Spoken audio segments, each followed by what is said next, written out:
Puasa itu amalannya malaikat. Malaikat makan nggak? Ada malaikat makan? Itu nama orang namanya malaikat, atau namanya Gabriel, itu baru ya. Ada kita punya sahabat di luar sana namanya Mikail. Kalau itu dia makan 3 kali sehari emang. Tapi kalau malaikat Allah yang roh itu, rohani murni itu, mereka tidak butuh makan. Jadi sebenarnya sahabat-sahabatku yang melakukan Allah, kita berpuasa sedang latihan meniru sifat malaikat, bukan mau jadi malaikat, bukan. Makanya hanya sehari dari terbit fajar sampai terbenam matahari.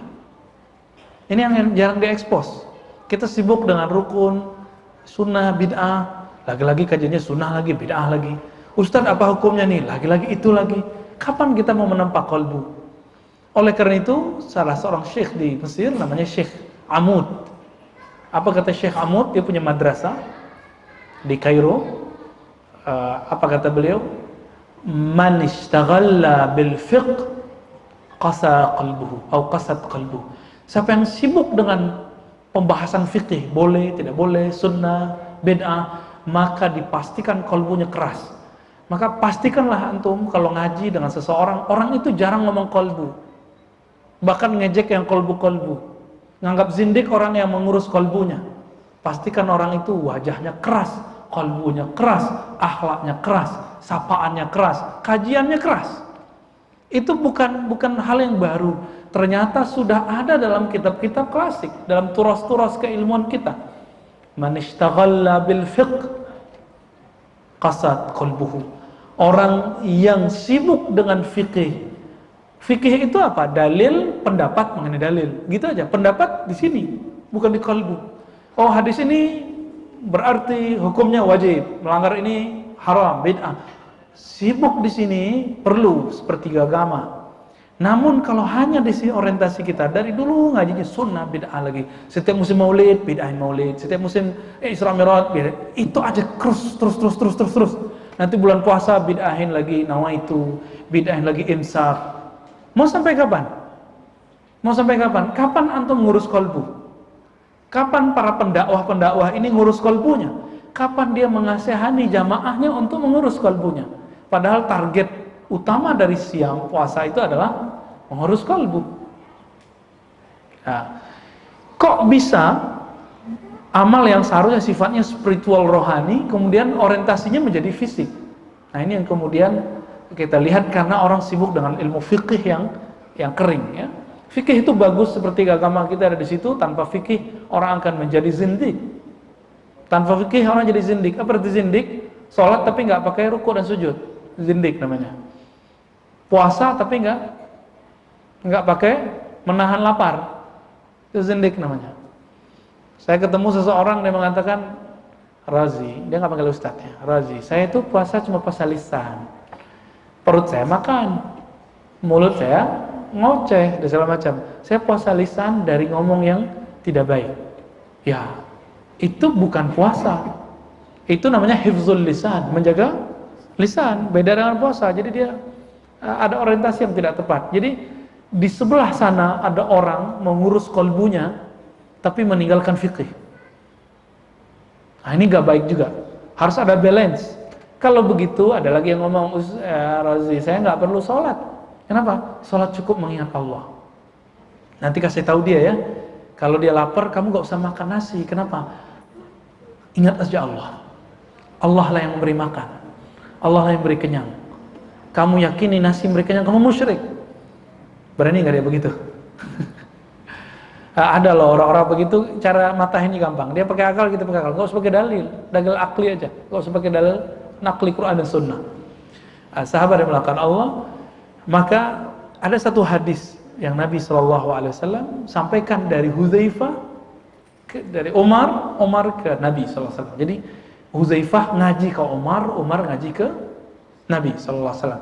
Tapi Hudzaifah juga ngaji ke Nabi. Oh, ternyata sahabat ini dulu kalau belajar kepada Rasulullah mereka buat piket. Umar, ente hari ini ngaji ya, nanti kalau ada apa-apa cerita ke saya. Kata Umar ke Huzaifah, baik, tapi besok kamu yang ngaji, saya kerja. Sip-sipan. Jadi dulu mereka sip-sipan ngaji, kalau kita sekarang sip-sipan kerja. Itulah bedanya sahabat sip-sipan dengan kita. Mereka sip-sipan cari akhirat, cari ilmu, kita sip-sipan cari dunia. Betapa jauh manhaj hidup kita dengan mereka, ya.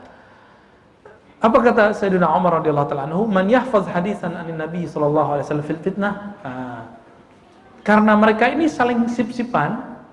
Kadang Umar berguru ke Huzaifah, Huzaifah kadang berguru ke Umar. Umar ketinggalan satu hadis. Tapi mungkin dia juga hafal hadis ini.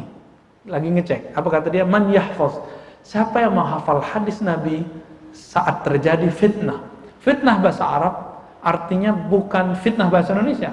Orang kita tuduh, itu bahasa Indonesianya kita memfitnah. Tapi fitnah bahasa Arab artinya kerusakan, kerusuhan. Ini semoga pemilu kita ini tidak bikin fitnah, ya.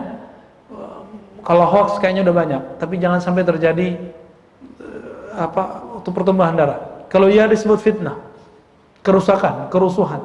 Amin, rabbal alamin, ya. Apa kata Umar? Adakah kamu yang menghafalkan hadis mengenai fitnah? Hadis di saat terjadi kekacauan.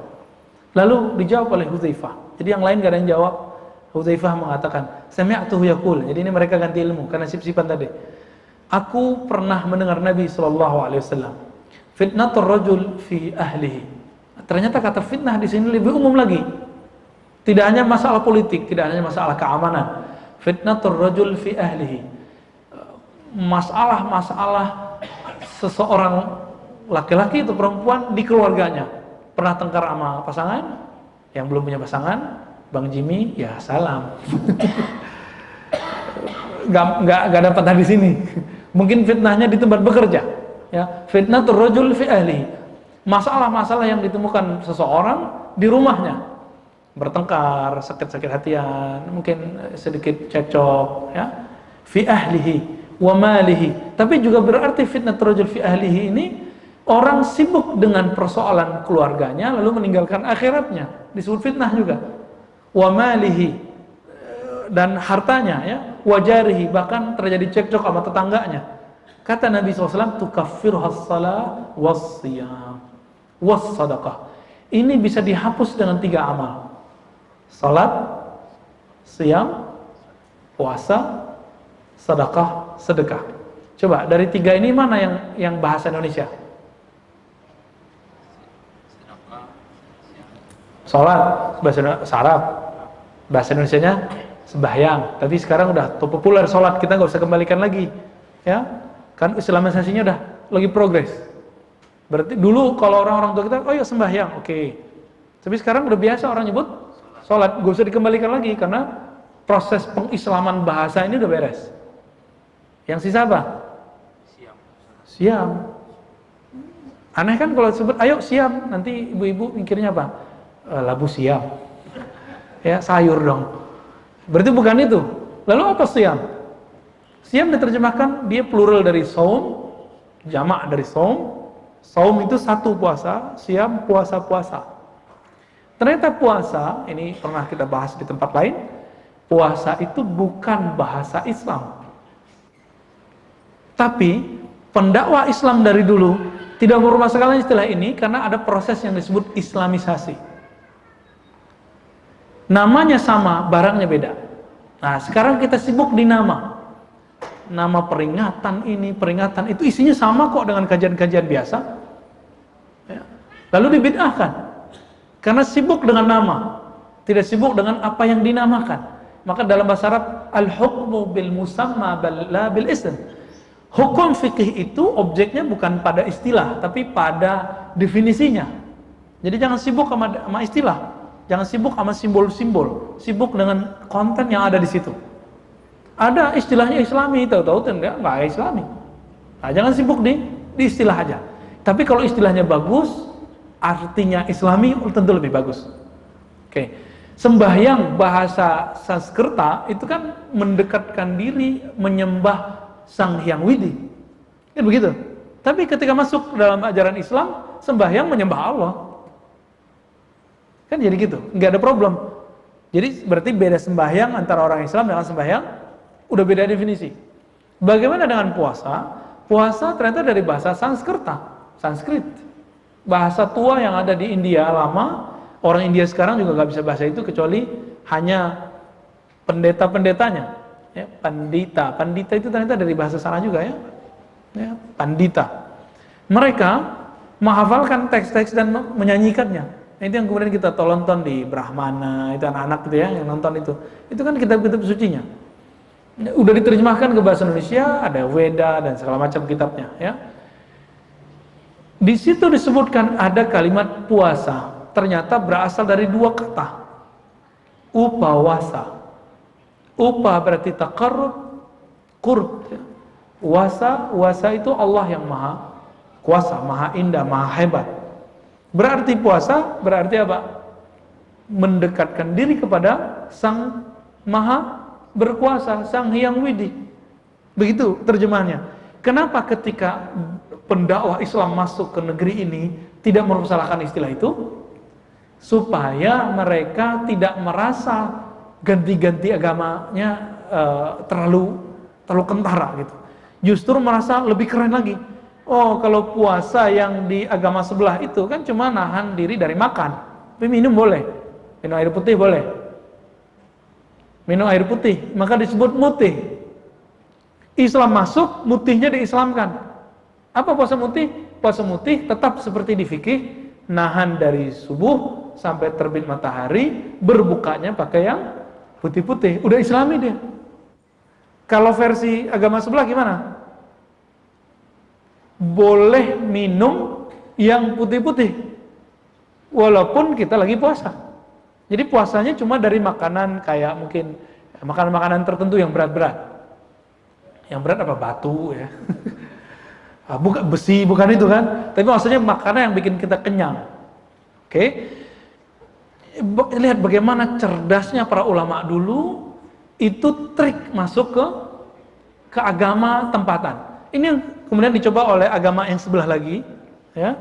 Ketika ada gereja pakai baju Betawi kan baju Muslim, Pak. Tapi diklaim baju Muslim juga nggak full amat. Atasnya India, ini kan hitam ini India. Bajunya koko, engkoh, Cina dong. Jadi ternyata budaya itu tidak menjamin ini milik agama tertentu. Nah, teman-teman semua, jangan kemudian merasa, oh ini budaya kita diambil, atau nggak usah ikut budaya mereka. Budaya belum tentu agama. Budaya itu produk orang berpikir. Jika berpikirnya Islamis, agamis, maka budayanya akan menjadi agamis dan Islamis. Jika ikut agama seberang, ya budayanya seperti itu. Kira-kira seperti itu ya. Nah, sahabat yang melakukan Allah, kata puasa bukan istilah Arab. Oleh karena itu jangan nanti ikut kajian lalu hijrah, ngaji, lalu sibuk mengarabkan semuanya. Tidak. Kita sedang memperbaiki dalam kalbu kita, bukan sedang mengarabkan semuanya. Karena kalau diarabkan, orang Arab sendiri sudah meninggalkan tradisinya. Coba, di sekitar UIN itu banyak orang Arab, Pak. Sekitar UIN, IKI itu banyak orang Arab. Ini imigran. Ada Irak, ada Yaman. Pakai celananya, celana jeans atau sarung. Atau gamis. Pakai jeans. Ya. Kayaknya kita harus pakai celana malaikat di sini ya. Pakai celananya begitu. Saya kemudian juga sholat di Kuala Lumpur yang ada Universitas Antarbangsa. Kita sholat di masjidnya. Itu deretan orang Melayu pakai gamis semua. Tahu nyelip satu orang Arab pakai levis, pakai baju kaos. Sana lagi nyelip pakai celana training, pakai baju kaos. Kayaknya udah capek pakai gamis. Ternyata budaya gamis itu bukan berarti budaya Islami. Saya ngucapin Assalamualaikum di Abu Dhabi nggak dijawab. Assalamualaikum, nggak dijawab, Pak. Melang-lautan di kita. Ya, kok ajaran Islam mana menghormati tamu itu tidak diajarkan. Bajunya Masya Allah, pakai lengkap semua. Jenggotnya Masya Allah, bajunya Masya Allah, tutupnya itu ya, summah atau apa namanya itu. Tapi kita ucapin salam nggak balas. Masuk di Saudi mengerikan. ya, bus imigrasinya kita nggak ada hormati. Ternyata Islami itu bukan penampilan. Islami itu dimulai dari akhlak. Akhlak itu sumbernya kolbu.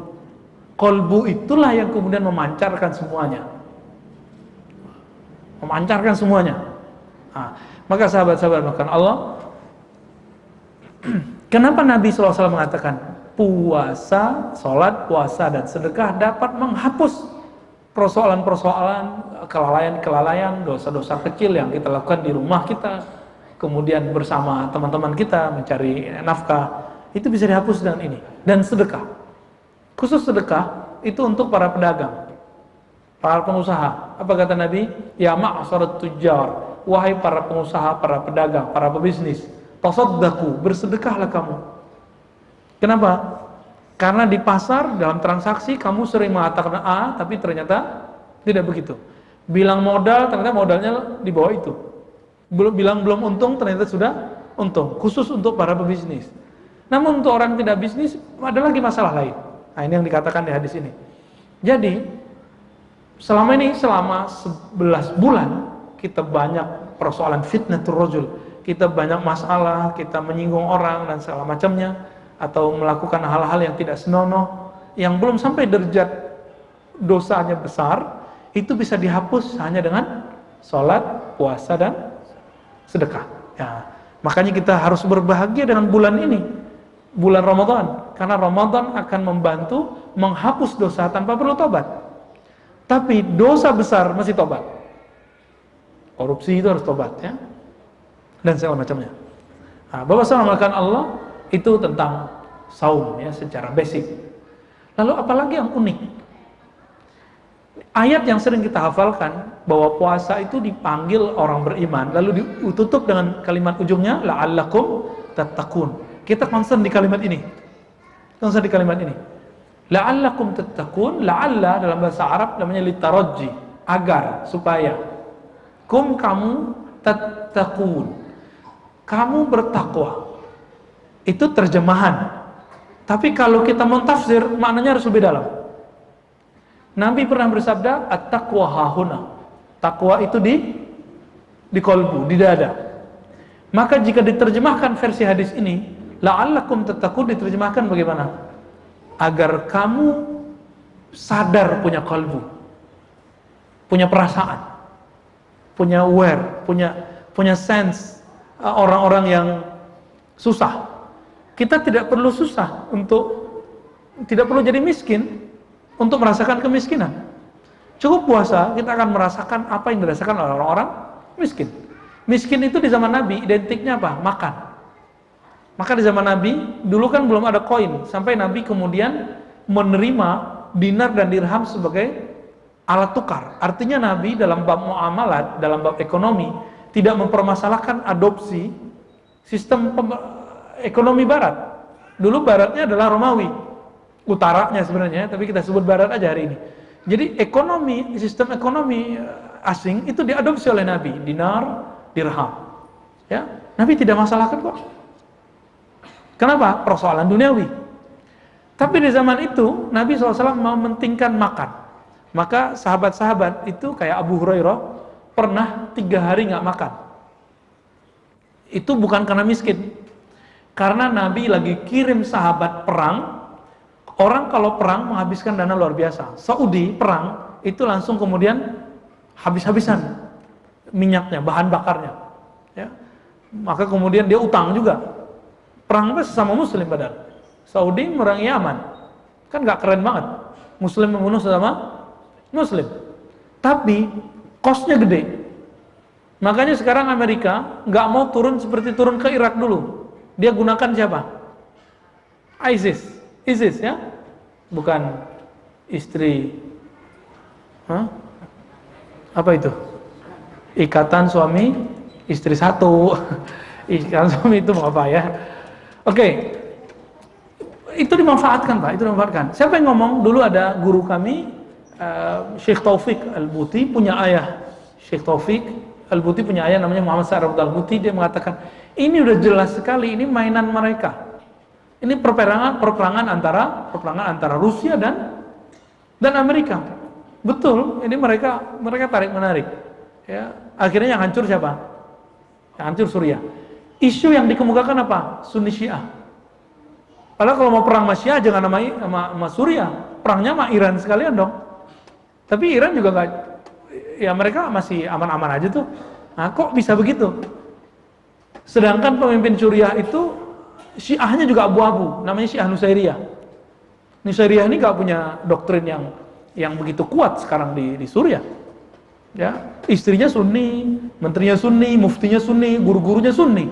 Maka dikatakan oleh guru kami Syekh Taufik Al-Buti, itu pemimpin Assad itu dia keluarganya Syiah Nusairiyah, tapi dianya sendiri kita nggak tahu. Ala kulli hal, teman-teman jangan mau kita terjebak dengan isu-isu itu. Ya, isu-isu ini. Kosnya tinggi sekali. Satu peluru harganya berapa? Udah tahu? Satu peluru pistol biasa itu mahal ya. Kalau satu paket itu berapa? Kalau itu satu truk dikirim berapa? Maka jangan macam-macam. Kalau kita bantu negara-negara yang sedang berjuang, bantunya yang jelas berjuang. Bantunya mana? Negara mana? Palestina. Tapi antum bantu Palestina gak ada yang nyampe. Gak ada yang nyampe. Karena masuk ke Palestina itu lewat Israel dulu. Israel yang nguasain imigrasi. Kita diperiksa 7 kali, 8 kali. Jadi hati-hati jika ada sekarang, nih para pengurus nih ya, hati-hati jika ada donasi ke Timur Tengah. Pastikan bahwa donasinya nyampe. Kalau enggak usah. Kalau enggak usah, ya. Buang-buang duit kita. Malah kita membantu orang yang menghancurkan negaranya sendiri. Nah, saudara yang dimuliakan Allah, sahabat semua, dalam hal ini Nabi SAW menerjemahkan kata takwa adalah qalbu. Takwa adalah qalbu. Jadi kalau boleh disebut bulan Ramadan adalah bulan qalbu. Nah, lalu Nabi SAW menyebutkan dalam hadis lain dari Ibnu Khuzaimah, puasa itu nisfus sabar. As-siyamu nisfus sabar. Puasa itu setengah sabar. Ternyata sabar itu nggak mesti kita punya musibah, tapi kita latihan dapat musibah. Kalau antum hari ini besok tidak bisa makan, nggak ada duit, itu musibah nggak? Nah sekarang kita punya duit, lalu kita nggak makan, kita dilatih untuk menahan diri untuk tidak mengeluarkan harta, padahal kita sanggup. Maka ini sabarnya levelnya di atas lagi. Sabar level di atas maksudnya apa? Sabar untuk tidak boros. Jadi as-sabru itu anwa, kata Imam Ibnu Qayyim, ada tafawutnya, ada tingkat-tingkatannya. Paling rendah itu sabar atas bala, itu paling rendah. Semua orang ngerti sabar terhadap bala, bencana, terhadap musibah, itu biasa. Level kedua sabar itu apa? Sabar untuk melakukan hal-hal yang tidak penting. Sabar untuk tidak melakukan hal-hal yang tidak penting. Ini yang disebut wara. Apa kata Nabi? Al-wara tarku ma la ba'sa bih. Meninggalkan hal-hal yang boleh, khawatir terjebak kepada yang tidak boleh.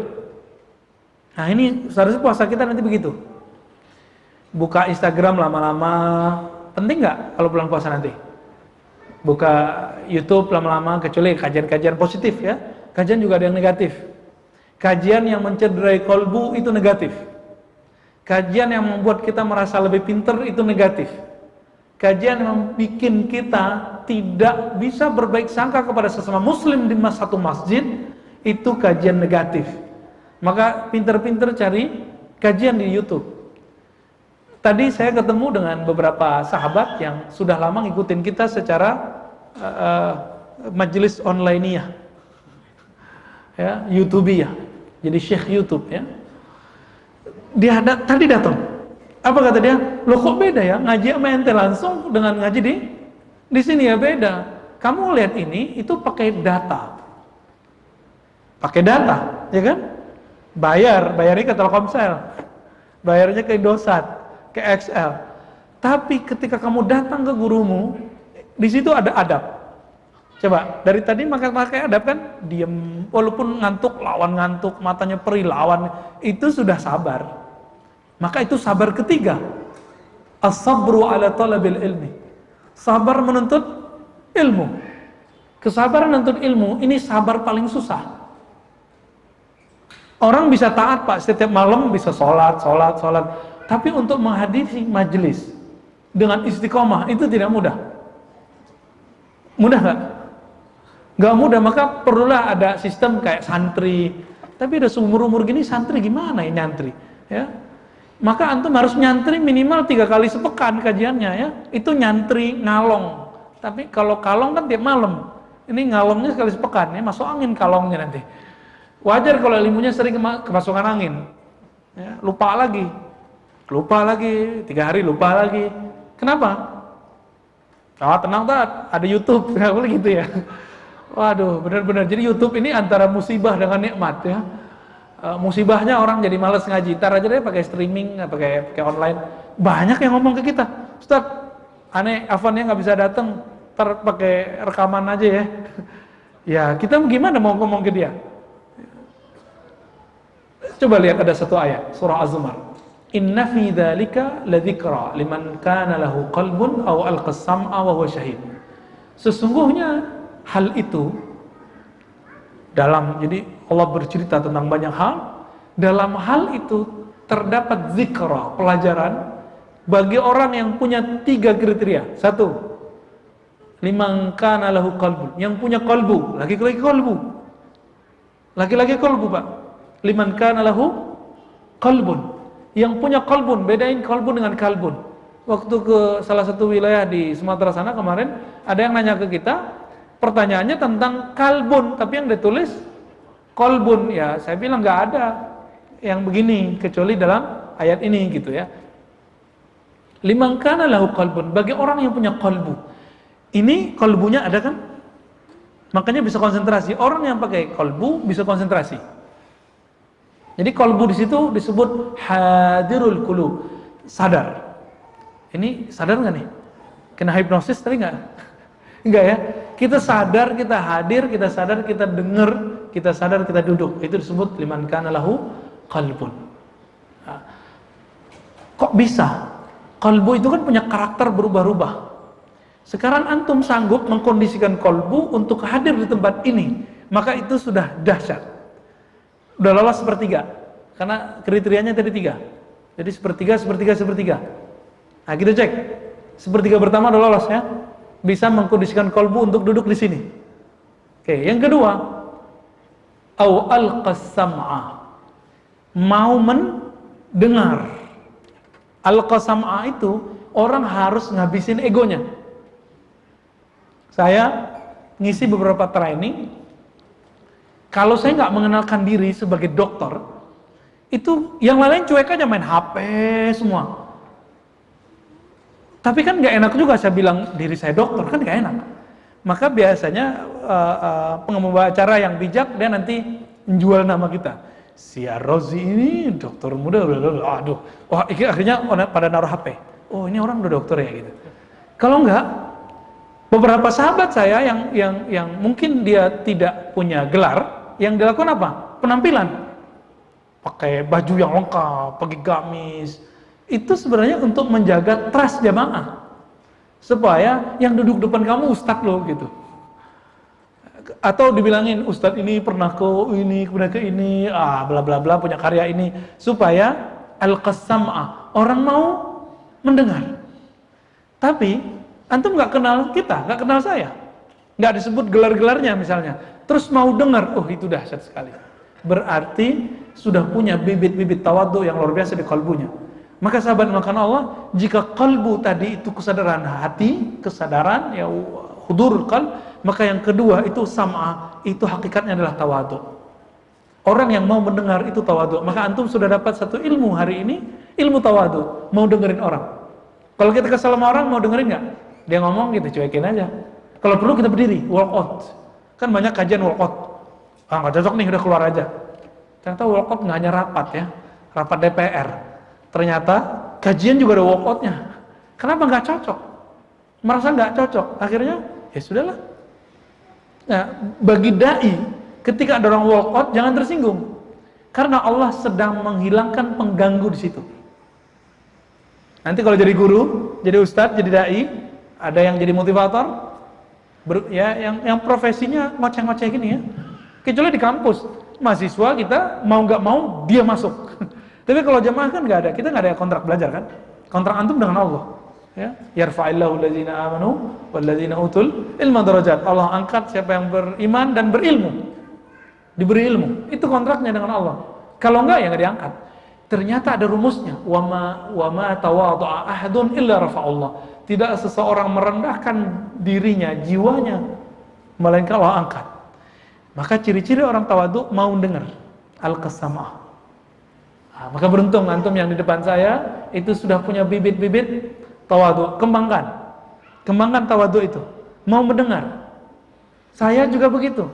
Ini apa? Tugas saya tugas yang sangat berbahaya. Suka ngoceh, suka ngomong, suka ceramain orang, tapi nanti akan diuji. Maukah mendengarkan orang? Itu ujian saya. Maka dalam sebulan itu saya mengosongkan 2 atau 1 Jumat untuk mendengarkan khutbah meskipun tidak berkualitas. Kita dengerin, kita doakan, ya Rabb, tolong beri kekuatan rohani, kuatkan khotib kita supaya kalimatnya betul-betul bikin orang terkesima, bikin orang berubah. Itu doanya sekarang. Kalau dulu enggak, dulu ada penceramah salah kita bahagia, ya salah lo ya, rasain lo sok pinter gitu. Dulu begitu ya. Ada khotib saya nggak senang, tunggu semua kalimatnya benar, kesel dikit tuh salah, alhamdulillah ada kesenangan kesalahan mereka. Masih ingat seorang ulama salafus saleh, guru dari Imam Al-Junaid Al-Baghdadi bernama As-Sari As-Saqti. Imam Sari As-Saqti, beliau ini punya usaha toko. Semua toko di pasar terbakar kecuali toko dia. Lalu lagi dia ngajar zikir gitu ya, ada orang datang. Wahai tuan guru As-Saqti, Sari As-Saqti, ihtaraqat as-suq al-aswaq, pasar terbakar semua, illa malaka, kecuali yang kamu punya. Apa kata dia? Alhamdulillah, dia seneng, seneng punya dia nggak kebakar, punya orang lain terbakar. Alhamdulillahnya benar, tapi penempatannya tidak benar. Habis itu dia termenung, lama dia nggak bicara. Apa kata beliau? Setelah ini selama 30 tahun beliau kalau teringat satu alhamdulillah itu dia istighfar terus. Ternyata ada amal yang perlu kita istighfarkan. Amal yang kita merasa hebat di situ. Oh keren juga ya, sakti juga. Itu kan beliau punya ilmu zikir. Ilmu zikirnya itu tumpah ruah sampai ke toko-tokonya. Maka tokonya nggak kebakar. Bayangkan. Tokonya nggak kebakar, apalagi dia. Tapi dia senang, alhamdulillah toko nggak kebakar yang lain. Jadi dia senang di saat orang menderita. Dia tobat 30 tahun, Pak. Alhamdulillahnya ditobatkan. Nah, masalahnya kita sekarang sholat, kita puasa, lalu merasa suci dengan sholat itu, dengan puasa itu, kayaknya kita lebih pantas istighfar. Itu rahasianya, sahabat yang melakukan Allah. Kenapa setiap assalamualaikum selalu diajarkan astaghfirullah, bukan alhamdulillah? Maka tidak dianjurkan mengusap tangan setelah sholat, tidak. Tapi boleh kan setelah sholat. Yang nggak boleh sebelum assalamualaikum. Ya, setelah sholat boleh. Namun yang sunnah yang mana? Istighfarkan dulu. Bahkan para Syekh Imam Muhammad Al-Qattani mengatakan, siapa yang tidak duduk sejenak berzikir minta ampun kepada Allah ba'da sholat, dikhawatirkan sholatnya mardud indallah. Sholatnya ditolak dari sisi Allah Ta'ala. Kenapa? Ternyata orang-orang yang buru-buru bergerak setelah sholat itu, assalamualaikum, assalamualaikum, zikir benar langsung jalan. Dia sebelum assalamualaikum udah mikir, nanti aku lewat sini, lewat situ, ya kan? Benar gak? Udah mikirin jalannya. Oleh karena itu juga makruh sholat kalau lagi nahan buang air kecil. Nanti mikirin, nanti aku mau nembus sini deh, biar langsung buang air kecil. Tuh rasain aja sendiri ya. Makruh, hukumnya makruh. Tapi Imam Ibnu Hazm Al-Zahiri mengatakan sholatnya batal. Sholatnya batal. Nah, kita nggak ngikutin Imam Ibnu Hazm, tapi kita sebut itu makruh. Gimana nggak makruh? Kita seharusnya ingat Allah lagi sholat, tapi ingat mau ke toilet. Maka juga makruh sholat lagi lapar. Apa kata Nabi? Idza hadara al-'asha Apa? Idza hadaral asya, jika idza hadaral isya faqaddimul asya, gitu ya. Jika telah hadir waktu isya, makanan sudah terhidang, dahulukanlah asya. Maka kita nggak boleh juga Pak suudzon dengan orang yang makan di luar sana tapi kemudian telat sholat jamaah. Mungkin dia lapar banget. Tapi kalau tiap malam begitu baru jadi masalah ya. Masa tiap malam alasannya makannya itu di jam isya. Kecuali di sini ada masjid yang sholatnya jam 9 isyanya. Nggak apa-apa. Ada nggak masjid di sini yang sholat isyanya jam 9 atau jam 11 atau jam 12? Karena Rasulullah SAW sholat isyanya jika orang ramai beliau awalkan, jika orang sepi beliau akhirkan biar orang ramai. Hadis Sahih Bukhari dan Muslim, kitab Mawaqitus Shalah, bab Mawaqitus Shalah, waktu-waktu salat. Jadi boleh undur isya dengan syarat jamaah di masjid, bukan jamaah di rumah, apalagi sendirian di rumah, ya makruh jadinya. Baik, sahabat yang melakukan Allah, Nabi Shallallahu Alaihi Wasallam menyampaikan ayat ini. Ternyata para sahabat itu mendapatkan sifat ketawaduan saat mendengar hadis-hadis Nabi Sallallahu Alaihi Wasallam. Lalu yang ketiga apa? Wahuwa syahid, dan dia syahid, menyaksikan hadir. Maka memandang wajah guru, wajah muallim, syekh yang mengajarkan kita itu ibadah, bukan karena memandang gurunya, tapi karena memandang dia. Di situ kita cinta kepada ilmu yang diajarkan. Kalau memandang guru bikin kesemsem, enggak wadul basar. Apalagi dulu ya, kita waktu SMA ada guru cantik, terus kita pakai itu kitab, memandang wajah guru ibadah, kita perhatiin aja ya. Ternyata bukan itu maksudnya, memandang wajah guru yang mengajarkan kita mengagumi Allah Ta'ala, mengenal Allah Ta'ala, itu baru ibadah ya. Ya, cantik gitu ya. Ustazahnya cantik, ustadznya ganteng. Aduh, jadi konotasinya jadi nggak benar.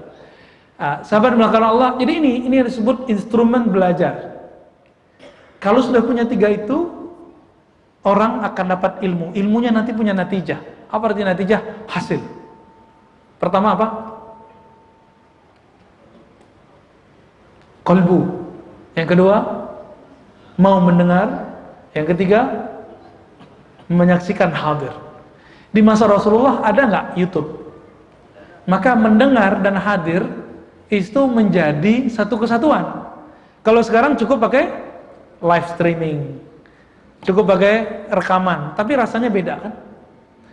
Ada hal-hal yang bikin kita bergetar ketemu guru, tapi tidak bergetar ketika direkaman HP, handphone. Kenapa? Handphone, YouTube tidak punya rohani. Sedangkan si guru punya rohani. Kekuatan spiritual itulah yang kemudian dia ramu, yang kemudian dia sajikan kepada kita. Sahabat yang melakukan Allah, ketika kita ingin, karena judulnya apa? Ramadan menuju kemenangan. Ternyata nggak ada istilah itu, diksi itu di dalam Al-Quran dan Sunnah. Nanti kan pas akhir Ramadan akan muncul kalimat menuju kemenangan, kan gitu ya. Hari Raya Id, hari Raya kemenangan. Ternyata Id itu bahasa Arab artinya kembali. Kembali apa? Idul Fitr. Kembali makan, bukan kembali fitrah. Jadi Idul Fitri artinya kembali makan. Kalau Idul Fitrati baru kembali fitrah. Nah ini hal-hal yang selama ini sudah apa ya? Kayaknya udah akut di kepala kita, dalam paradigma kita. Kalau nanti selesai bulan Ramadan, kita semua suci dan menjadi menang, gitu ya. Muncullah doa minal aidin wal faizin, gitu ya. Doanya bagus ya, minal aidin, semoga kita menjadi orang yang kembali makan dalam syukur. Wal faizin, kembali menjadi orang menang. Tapi menang apa? Oh, ternyata ada satu hadis dhaif. Nah, ini perlu kita tahu. Hadis dhaif. Di perang Badar itu 313 lawan 1000. Masih ingat? Artinya satu orang beriman itu levelnya 3 atau 4 orang kafir, habis. Jadi satu orang beriman nggak takut sama orang kafir 3 atau 4 orang. Dahsyat nggak tuh? berapa keyakinannya. Kalau ada yang pernah sparring silat atau karate atau apapun nggak, 3 menit di ring itu sama kayak 3 jam. Lamanya rasanya, ya. Kok bisa? Itu psikis. Dan mereka menghadapi 4 orang sekaligus atau 3 orang sekaligus. Oleh karena itu, imannya ahli Badar di atas rata-rata para sahabat semua. Di antara ahli Badar ada 10 sahabat yang di atas rata-rata semua.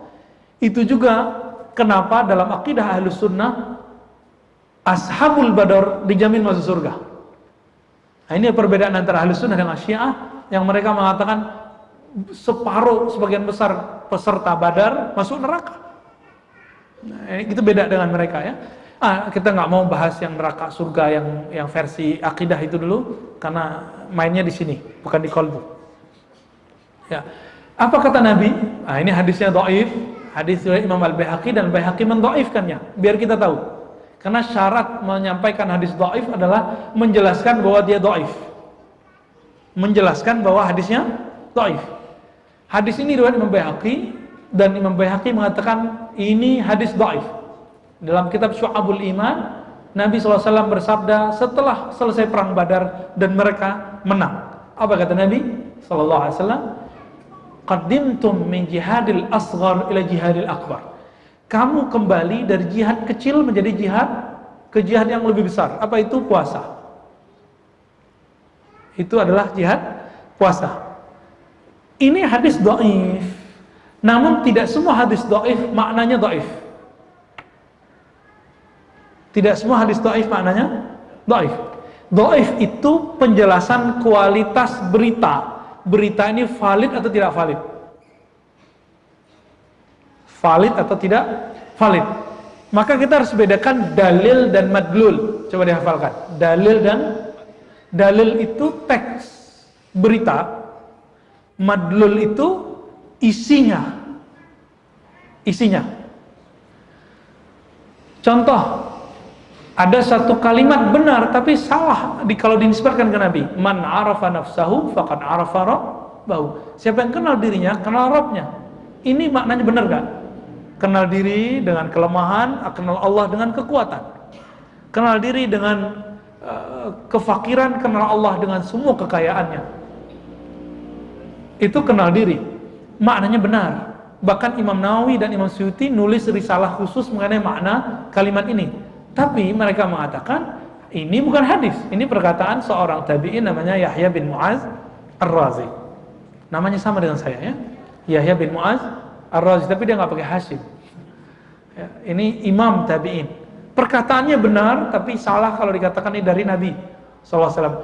Jadi betapa banyak hadis dhaif, bahkan hadis palsu, kalimat itu kalimat mutiara, tapi tidak benar dari Nabi. Contoh lain, an-nazafatu minal iman.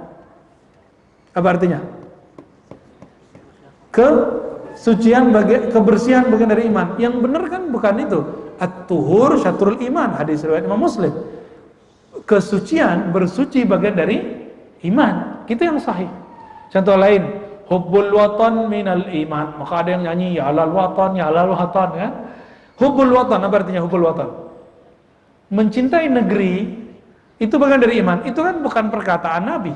Perkataan, kalau nggak salah itu perkataan Syekh Hashim Asy'ari, pendiri Nahdlatul Ulama, ketika dulu sedang terjadi penjajahan. Untuk membela negeri dan mengusir penjajah, perlu ada statement dari seorang guru. Apa kata guru ini? Mencintai negeri, membela negeri bagian dari iman. Maka semua angkat senjata, walaupun senjatanya pas-pasan. Gitu. Jadi tidak semua kata-kata yang dhaif kualitasnya dia dhaif. Malah dia sahih kok maknanya, ya. Nah, hadis ini ternyata ada yang semakna di dalam Sahih Bukhari. Apa yang semakna? Al-mujahidu man jahada hawa.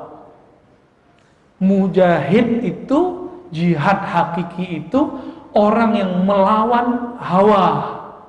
Apa arti hawa? Keinginan, hawa nafsu. Sama nggak maknanya? Tadi Nabi mengatakan kamu baru kembali dari jihad kecil ke jihad besar. Jihad besar itu yang hakiki adalah mujahid, itu yang sebenar-benar mujahid adalah ketika dia lolos puasa. Maknanya sama. Namun karena orang kita nggak khatam-khatam Sahih Bukhari, pakai lagi hadis Imam Tirmizi. Saya udah cek, ini orang bacanya di buku mana? Ternyata sumbernya buku khutbah, ya. Nggak dapat dari kitab, karena kitab Syu'abul Iman cuma beberapa pesantren punya, cuma beberapa kampus punya. Sekarang sudah ada PDF-nya. PDF coba nyari, susah nyarinya. Sekarang sudah ada aplikasi hadis, gampang nyarinya, ya. Kalau mau cari aplikasi hadis untuk bahasa Indonesia dan ada Arab Indonesianya, terjemahannya, coba kontak itu timnya Dr. Lutfi Fatullah yang di Kuningan, itu punya pusat studi hadis. Itu sangat recommended, sangat bagus. Beliau sudah lama main di ranah aplikasi untuk keagamaan. Ya, dulu dosen saya di UIN, ya, waktu S2 beliau masuk. Cuma waktu itu beliau sudah sering memperkenalkan aplikasi-aplikasinya. Punya tim di belakang yang luar biasa. Antum bisa buka, ya, pusat studi hadis itu ada di Play Store. Ada cara ininya, ya. Baik, sahabat yang dimuliakan Allah, dalam hal ini kita kembalikan bahwa betul jika yang dimaksud puasa itu jihadun nafs, itu benar. Tapi tidak pakai hadis Imam Baihaqi tadi, pakai hadis siapa? Hadis Imam Al-Bukhari. Apa kata Imam Bukhari? Dari Nabi SAW, Al-mujahidu man jahada hawa, Al-muhajiru man hajara ma nahahullah. Orang hijrah itu bukan hijrah dari setempat ke tempat lain, tapi hijrah dari yang dilarang Allah menuju yang taat kepada Allah. Orang mujahid adalah orang yang berjuang melawan hawa nafsunya. Kenapa nafsu? Nafsu itu ada di badan kita. Kalau musuh fisik, oh itu semua orang kuat. Saya masih ingat waktu kita ke Roxy, kita dulu masa-masa mahasiswa beli HP, ketemu ada mas-mas, dia nggak sholat. Saya mau sholat. Dia bilang, oh kamu sholat mas? Ya. Saya nggak sholat, tapi saya nggak mau sholat. Cuma di dalam batin saya ada Islam. Saya kaget juga, ya. Siapa coba-coba ngejek Islam, saya siap untuk berkorban nyawa. Ganas pak, ya. Orang ini Islamnya baru semangat. Jangan coba-coba singgung Islam. Jangan coba-coba singgung ustadznya. Tapi dia belum sholat, gitu. Berarti dia masih kalah sama dirinya. Dia masih di paradigma otak ini di sini mainnya. Belum sampai ke jiwanya. Amalan yang sangat unik itu, ini bagian akhir yang mau saya sampaikan sebelum kita diskusi. Nanti boleh antum silakan pertanyaan, boleh pakai kertas, boleh langsung. Sepenuh yang dimau, sebanyak yang diminta. Kalau kita sanggup kita jawab. Apa yang unik dari puasa? Saum puasa itu beramal tapi nggak beramal. Beramal tapi sama dengan tidak beramal. Maksudnya apa? Kita beramal tapi nggak ngapa-ngapain, nggak makan, nggak minum, ya kan? Jadi amalan dengan cara mengulangi amalan. Orang yang minum dengan basmalah itu pahalanya sama dengan nggak minum sabar. Orang makan ingat Allah bersyukur sama pahalanya dengan orang yang menahan lapar. Apa dalilnya? At-ta'imus syakir, dalam hadis Imam Nasai, orang yang makan, minum dan bersyukur itu pahalanya sama dengan as-sa'imus sabir, yang menahan lapar dan hausnya dan dia bersabar. Kecuali bulan puasa, bulan Ramadan, haus nggak haus, sabar nggak sabar, siangnya masih tahan, ya kan? Jadi kita meninggalkan amal syukur, yaitu bersyukur saat dapat nikmat. Supaya apa? Supaya satu teguk air, satu suap yang kita makan itu terasa berharga. Udah berderet nih, kolak, pisang, kolak apa lagi? Cendol, 3 deh ya, udah berjajar. Kurma, katanya ikut sunnah, kurma ya. Betul, awalnya bener, air putih, kurma. Habis itu nyerempet ke al-qalaq ya. Terus nambah lagi ya, cendol ya. Terus sampai akhirnya penuh. Ini orang sukses nggak bahasanya? Puasa itu belajar tidak tamak. Sekarang dia tamak, sukses nggak? Jadi esok hari Senin atau hari apa kita serahkan ke orang yang ahlinya. Saya pernah belajar ilmu hisab tapi tidak mahir, tapi ngerti ada aliran-aliran hisab. Saya belajar ru'yat tapi nggak bisa menerapkannya. Maka saya serahkan saja kepada ahli isbat dan ru'yat. Kita serahkan sih ke mereka. Jangan kemudian jadi pengamat dadakan, seperti jadi politisi dadakan, pengamat politik di WA dadakan. Ya, kita kan ilmunya dadakan semua.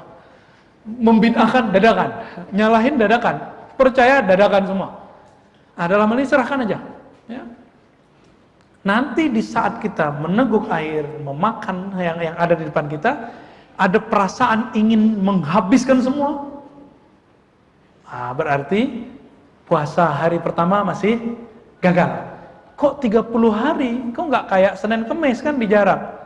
Itulah rahasianya, nggak sukses hari pertama, hari kedua. Maka kalimatnya la'allakum itu litaraji, harapan, itu menunjukkan progres dan proses. Ada proses di situ. Hari pertama gagal nih, oke, hari kedua. Hari kedua tamaknya tinggal separuh. Hari ketiga tamaknya sisa sepertiga. Hari keempat seharusnya tamaknya udah hilang dah. Ya. Maka saya melihat beberapa orang-orang yang soleh, dia cuma minum air putih, kurma atau yang buah, habis itu langsung sholat, zikir, lalu berangkat ke masjid. Berangkat ke masjid. Kapan makannya? Nanti sebentar setelah tarawih. Namun yang saya sarankan enggak, antum makan sebelum isya, tapi dikit. Kenapa? Kalau makan malam hari, kita bisa pastikan setelah Ramadan terjadi kegemukan dan pelebaran. Ada kemajuan perut ke depan dan ada pelebaran kiri kanan samping ya. Mending kalau nambahnya ke atas. Karena udah nggak masa pertumbuhan, ya udah melar dia. Ini masih masa pertumbuhan kan nih? Udah nggak ya? Karena kita udah lewat masa pertumbuhannya. Kalau beda sama dedek kecil, kalau dedek kecil dia tamak biarin aja. Nanti kita pelan-pelanin ya, latih dia. Karena emang dia butuh makan, asupan makannya setiap berapa jam harus ada. Tapi kita udah latih dia puasa. Kalau dia hantam, biarin aja dulu. Hari pertama biarin, kedua kurangin, ketiga kurangin, bertahap. Gak bisa langsung. Karena kita sudah habis masa pertumbuhannya, yang ada hanya masa pelebaran. Jadi puasa berhasil, ceknya hari pertama udah bisa dicek. Nggak nunggu 30 hari. Kita menang kalau bahasa awamnya, kita sukses atau tidak sukses, cek hari pertama. Tegukan pertama itu nikmat nggak? Nah, dengan susahnya kita menahan dari subuh sampai maghrib, terasa nikmat sekali minum yang seteguk itu. Itulah syukur tertinggi yang nanti akan membantu kita mati. Nah, ini rahasia Bapak Saudara makan Allah, tapi kita beberkan ya, karena yang begini-gini boleh dibeberkan. Orang itu mati dengan kenikmatan dia bermunajat, berinteraksi, berkaitan, berhubungan dengan Allah Ta'ala. Sejauh apa hubungan koneksi saya dengan Allah, nanti rasa itu yang akan saya bawa saat mati. Yang kita bawa saat mati. Apa rasa saat minum? Terasa nikmat, ingatnya Allah, nanti rasa itu akan nyampe. Rasa itu akan terbawa saat. Nah, kalau ada orang pernah sakit parah, lalu setelah sakit parah, dia sudah nggak sakit parah, tapi sakit dikit-dikit. Orang ini akan punya masalah psikis. Apa psikisnya? Walaupun sakitnya sedikit, dia akan merasa itu berat. Kakinya sakit dikit, tapi rasanya kayak udah mau lumpuh. Aduhnya banyak daripada sakitnya. Kenapa? Memorinya kembali ke masa yang sebelumnya itu susah, yang parah itu. Orang ini jangan dimarahin, tapi orang terus diingatkan. Kamu harus bersyukur sekarang penyakitmu tidak seberat yang sebelumnya, gitu. Nah, orang-orang kenapa perlu ditalkin sebelum wafat? Supaya mengingat nikmatnya ibadah-ibadah sebelumnya. Nikmatnya berkoneksi kepada Allah sebelumnya. Biar gampang memahami, kok nikmat ya beribadah? Allah itu menyebut dirinya pencinta. Innallaha yuhibbut tawwabin. Dimulai dari yang basic. Allah mencintai, jatuh cinta kepada orang yang taubat. Orang yang taubat. Itu sebabnya Bilal bin Rabah merasa rindu dengan wudhu dan sholat rakaat, sholat 2 rakaat setelah wudhu. Kenapa? Karena di saat itu dia koneksi dengan yang maha mencintai.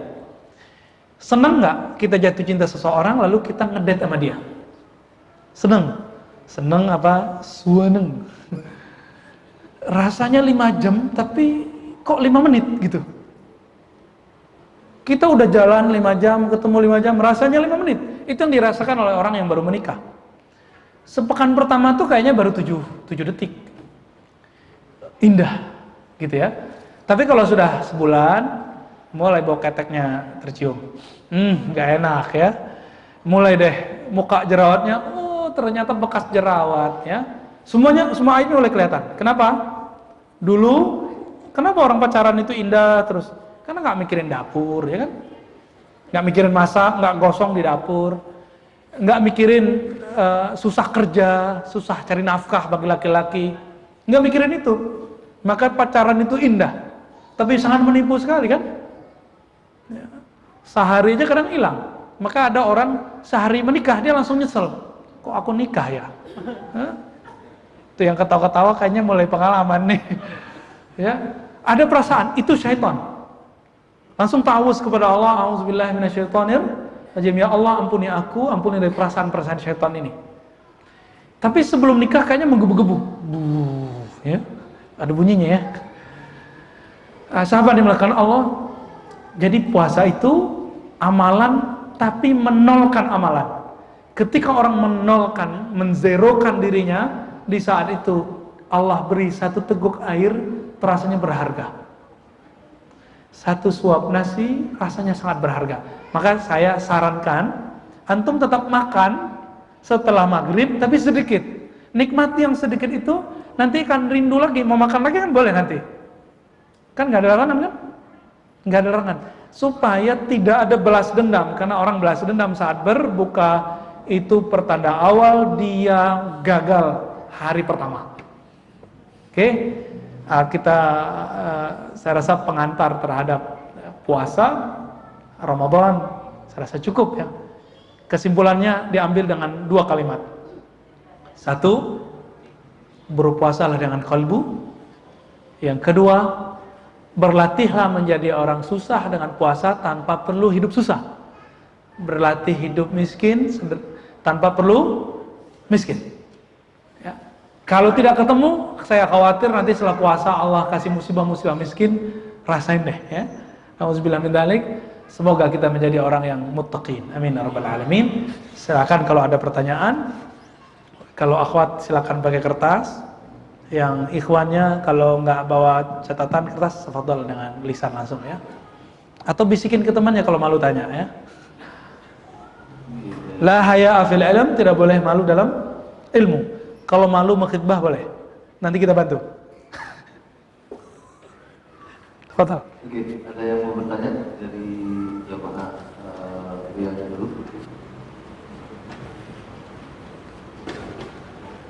Mungkin ada yang ambil? Jadi ke jamaah wanitanya mungkin ada yang bertanya? Ambil kertasnya. Mungkin bisa di dulu.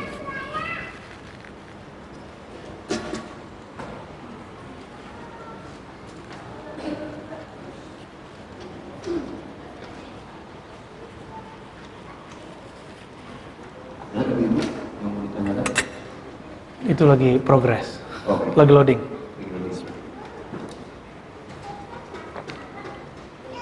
Atau mungkin diawali dengan pertanyaan saya tadi seperti kita menimba ilmu yang semuanya serba dadakan. Dan dalam arti ya kita tak bisa menghindarkan ini, artinya kita bisa mendapatkan ilmu lebih banyak juga. Tapi pertanyaannya apakah kita akan mendapatkan adabnya berilmu intinya dalam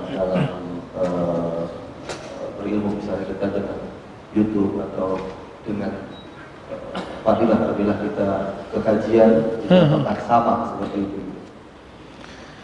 Orang yang kerja part time beda nggak hasilnya dengan orang kerja full time? Itu baru kerja loh ya, kerja duniawi. Kalau mau menggapai ilmu ilmu itu nggak cukup kerja. Kerja itu kan bisa aja badan kita kerja, hati kita nggak cocok, dapat gaji juga. Tapi kalau ilmu nggak bisa. Ilmu itu butuh apa yang dikatakan dengan al-mujahadah, keseriusan, kesungguhan. Maka kita yang sibuk, coba di manage waktunya, kajiannya harus mulai berkurikulum. Jadi nanti kajian majelis Sabtu, saya harap sudah pakai kitab yang berkurikulum dan kita punya. Dibantu oleh panitia, bantu. Atau ada online-nya, kita ambil PDF-nya atau kita download. Sehingga ngaji itu ada capaiannya. Setelah sekian ngaji, sekian tahun ngaji, sekian pertemuan ngaji, sudah sampai di bab sekian. Itu rasanya beda loh. Maka di luar sana, bahkan di masjid ini, saya kajiannya semua pakai kitab. Kitab Riyadhus Shalihin, Hikam Ata'iyah, Risalah Kusyairiyah di sini ya. Minhajul Qasidin. Kitab semua pakai kitab. Kita ingin berbagi, mencicipi rasa pesantren, tapi nggak perlu nyantri gitu. Antum itu cukup ngaji sekali sepekan sama kita, 2 kali sepekan, atau berapa kali sepekan, atau sekali sebulan, terserah deh ya. Ini sekali 2 bulan ya. Tapi mencicipi rasa jadi santri walaupun 2 jam. Lumayan. Bayangkan, rasa nyantri 2 jam itu udah waktu, ntar malam rasanya semangat sekali kalau mau ibadah. Besok kayaknya semangat sekali mau merawat kalbu. Apalagi orang yang benar-benar nyantri di hadapan syekh. Itu dahsyat sekali. Maka wajar ada orang-orang yang kemudian ilmunya kok nggak habis-habis, referensinya kok nggak habis-habis. Dia ngomong apa aja ya dalilnya, nggak muter-muter lagi di situ lagi nggak. Nah, orang itu sudah berbicara bukan dengan referensi otaknya, tapi sudah dengan referensi kolbunya.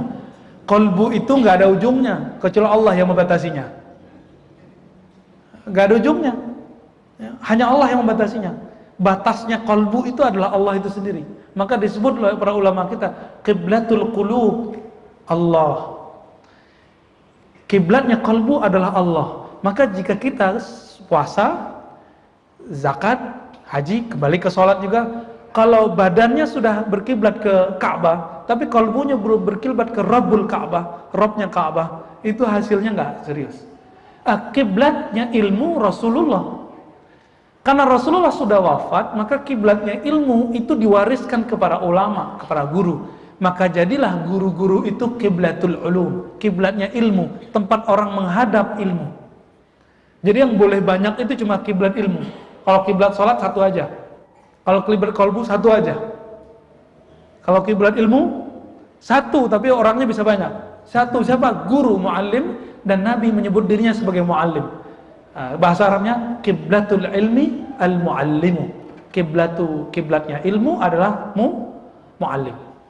Maka kalau di Al-Azhar ya, nanti boleh disiasi nih Pak pengurus ya, dibuat seperti mimbar Azhar. Mimbar Azhar itu enak Pak, rasanya lebih nikmat. Seperti Agim itu. Jadi ada mimbar, nggak begini, ini podium.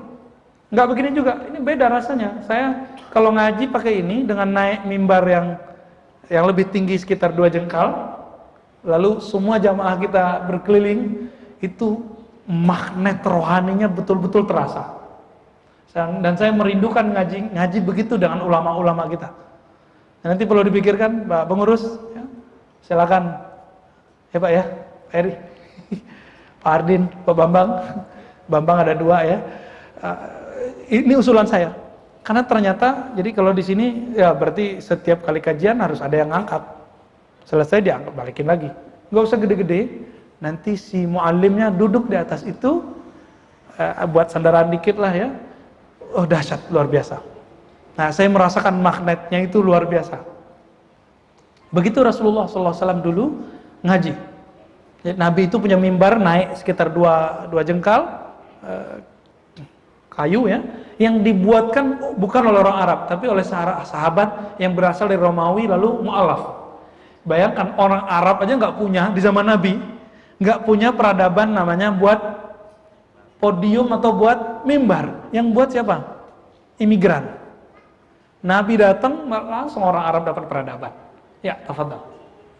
Mungkin ada, Amin. Ya, mungkin jamaah wanitanya sudah ada yang mau ditanyakan. Sudah ada yang bertanya?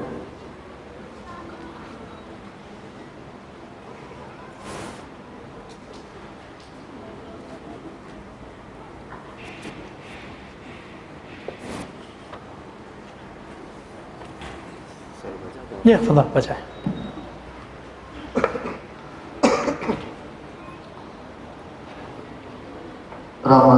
Ramadan sering dibagi-bagi menjadi 3. 10 hari pertama, 10 hari kedua, 10 hari ketiga. Proses seperti apa kenikmatan Lailatul Qadar bisa dicapai melalui Pertanyaannya 2. Satu kedua. Satu ya. Sebelumnya kita jelaskan dulu bahwa hadis mengenai pembagian Ramadan jadi 3, hadisnya dhaif jiddan. Hadisnya sangat lemah, diriwayatkan oleh Imam Baihaqi. Kemudian ada semaknanya dan lafaz yang itu dipakai oleh Imam Ibnu Huzaimah. Tapi Imam Ibnu Huzaimah meragukan kesahihannya. Beliau mengatakan di judul babnya in sahhal khabar. Seandainya saja hadis ini sahih. Berarti hadisnya sahih enggak? Dia cuma mengatakan seandainya hadis ini sahih. Hadisnya 1 halaman. Ja'akum syahrul syam, datang kepada kamu bulan puasa, bla bla bla bla, ya, sampai di tengahnya apa? Itu satu paket dengan amal wajib seperti 70 kali, amal sunat dianggap wajib. Sampai di kalimat awalnya rahmat, pertengahannya maghfirah, akhirnya itqu minan nar, dibebaskan dari neraka. Ternyata hadis itu pas kita lihat ada namanya Ibn Jad'an, rawinya informan hadis ini penggemar hoax. Jadi dari dulu fenomena hoax sudah ada di kalangan orang beragama. Ini salah satu hadisnya. Yang sahih gimana? Yang sahih itu dari awal Ramadan sampai akhir Ramadan itu rahmat, maghfirah dan itqu minan nar. Riwayat siapa? Riwayat Imam Tirmizi. Kemudian yang lebih umum lagi riwayat Imam Bukhari dan Muslim. Idza jaa Ramadan, jika Ramadan datang, futihat abwabur rahmah, dibukakan pintu rahmat dari awal sampai akhir. Wa ghulliqat abwabu jahannam, ditutup semua pintu neraka dari awal sampai akhir. Berarti dibebaskan orang-orang dari api neraka setiap malam. Wa suffidatis syayatin, lalu syaitan dibelenggu. Hadisnya Bukhari dan Muslim. Kok dari dulu ngaji dai-dai kita kok nyampeinnya masih hadis yang tadi juga? Baru Jumat kemarin khotibnya nyampein hadis ini juga. Jamaah nggak salah jamaah, itu salah kami, salah para dai, kok nggak ngupdate ilmunya udah mentok. Orang ngaji ke dia nggak ngaji lagi. Maka kami sampai hari ini masih ngaji, Pak, Ibu, ya, ikhwan akhwat semuanya. Saya masih berguru kepada seseorang, kepada beberapa orang untuk belajar hadis, belajar ini dan itu. Walaupun orang bilang udah jadi dosen, udah jadi dokter, nggak ada apa itu ya. Imam Bukhari masih ngaji walaupun sudah hafal lebih dari 100.000 hadis. Kita berapa hadis? Ya. Maka wajar orang-orang yang ilmunya itu aja, kemudian hasilnya itu aja. Permasalahan yang dia bahas itu aja. Karena memang tidak update. Ya, tidak update secara rohani, update rohani dengan zikrullah, update keilmuan dengan berguru. Lalu gimana dengan Lailatul Qadar ya? Lailatul Qadar itu tidak seperti yang dibayangkan ya, nanti semua alam sujud ya. Setiap malam alam ini sujud. Suatu kali Abu Hurairah bercerita, bukan Abu Hurairah ya, menantunya. Siapa menantunya? Sa'id ibn Musayyab. Sa'id bin Musayyab bercerita, aku punya seorang guru sahabat Nabi, nggak disebutkan ini Abu Hurairah siapa. Setiap malam dia punya amalan baca surat Shad wal Qur'an dzikr. Sudah hafal belum? Belum ya? Kita dulu pernah hafal, belum takrir lagi ya. Nyampe nanti di ayat namanya ayat sajadah. Cerita Nabi Daud yang kemudian taubat lalu dia tersungkur bersujud kepada Allah Ta'ala, maka dianjurkan kita sujud. Gurunya Sa'id Musayyab, seorang tabi'in, punya guru seorang sahabat Nabi. Sahabat ini ketika sampai di ayat ini dia sujud. Di belakang dia ada pohon. Pohonnya ikut sujud. Horor gak? Kalau kita lagi sujud terus tiba-tiba pohon samping rumah kita sujud, horor gak? pada ngaku jadi nabi nanti kayak Leah Eden ya. Leah Eden kenapa jadi ngaku jadi nabi, jadi rasul, jadi Jibril? Karena ada yang datang ke dia. Dia merasakan sesuatu yang gaib karena tidak berguru kepada orang yang tepat. Akhirnya dia merasa dirinya yang sakti, dirinya yang mulia, dirinya yang luar biasa. Hasilnya sekarang dari makhluk suci sekarang menjadi di dalamnya ada Maryam, ada Isa. Sekarang dia udah jadi Jibril. Ada peningkatan spiritual. Kasihan sekali ya. Mau beragama kok malah jadi kebatinan ya. Lailatul Qadar itu pakai surat Al-Qadar aja. Inna anzalnahu fi lailatul qadar. Kami turunkan Al-Qur'an Lailatul Qadar. Jadi kenapa Lailatul Qadar mulia? Karena itu bulan Al-Qur'an. Kedua, apa lagi? Wa ma adraka ma lailatul qadar. Lailatul qadri khairum min alfi syahr. Tanazzalu. Ini dia. Tanazzalul malaikah asalnya adalah tatanazzalu. Pada malam itu berduyun-duyun, beribu-ribu bahkan jutaan malaikat turun. Dari mana? Dari langit sana tempat tinggal malaikat turun ke bumi. Makanya malam itu susah kita melihat bulan dan bintang kecuali dia tertutup. Ada bintang tapi ketutup. Ketutup, bukan awan biasa itu tuh awan-awan malaikat itu. Tahu dari mana? Seorang sahabat di Sahih Bukhari baca Al-Quran sama di bawah pohon. Dia onta itu kan nggak perlu diikat, dia cukup ditaruh aja talinya, dia nggak akan kemana-mana. Lagi asik baca Quran, tiba-tiba ontanya lari. Pas dilihat ke atas kok ada awan turun. Bayangin kayak awan Kinton ya, awan Sunggoku. Turun dia, turun. Dia juga mulai ketakutan. Ternyata yang lari siapa? Onta. Karena onta melihat sesuatu. Datang dia ke Nabi, dia lapar, ya Rasulullah, aku mengalami ini. Disebutin tadi. Baca Quran, tiba-tiba ada awan mendekat, ontaku lari. Apa kata Nabi? Itu malaikat rahmat yang suka dengan bacaanmu. Maka teman-teman, ini kabar gembira. Ini kabar gembira. Mau malaikat selalu menaungi kita? Dan malaikat tidak mau menaungi seseorang kecuali Allah yang menyuruh dia. Berarti itu naungan dari Allah. Jangan lepas dari Al-Quran di bulan ini. Supaya di luar bulan ini nanti juga kita bisa tidak lepas dari Al-Quran. Mau rumahnya dinaungi oleh rahmat Allah, mau negeri ini karena negeri ini lagi panas, kita ademin dengan Al-Quran. Semoga nanti tanggal 22 aman-aman aja ya. Aman, amin. Kelas, cukup. Ya, ada di belakang. Ada Mas. Ada Mas. Bismillah. Assalamualaikum. Assalamualaikum warahmatullahi wabarakatuh.